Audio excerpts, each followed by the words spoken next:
Gusto mo rin bang matutunan magpalit ng background katulad ito? O katulad nito? Huwag kang magkalala dahil ituturo ko ng libre yan dito mga best friend. Ang gagawin nyo lang, manonood at gagawin nyo lang yung mga ipapagawa ko sa inyo mamaya dahil ito, libre to. Kahit sa cellphone, pwede itong gawin. At baka naman, bago tayo magsimula, subscribe naman ako dyan sa baba. Kaya hindi na natin papatagalin. Let's play the intro.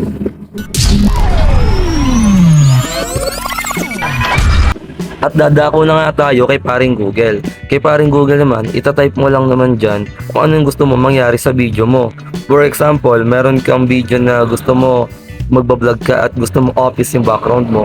Pwede mong itype dyan about doon sa office, mini office background. Tapos, lahat ng magsasuggest dyan ng mga photos, pwede mo siyang kunin. Yung sa swap, dapat sa gusto mong kunin. Halimbawa, pipili tayo dito kung ano yung gusto kong maging background. Pipili ako kahit mga isa o hanggang dalawa para mapagpilian ako. Tapos long press mo lang siya, click mo yung download image.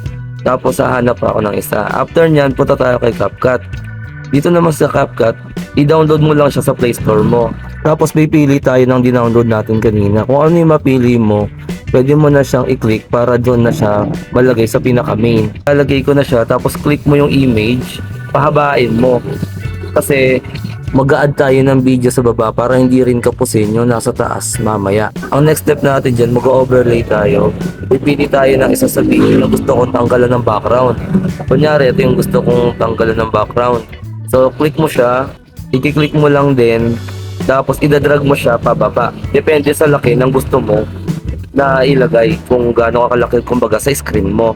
Pag nilagay mo na yan dyan, palampasan mo lang ng konti para hindi makita yung agwat doon o yung edit.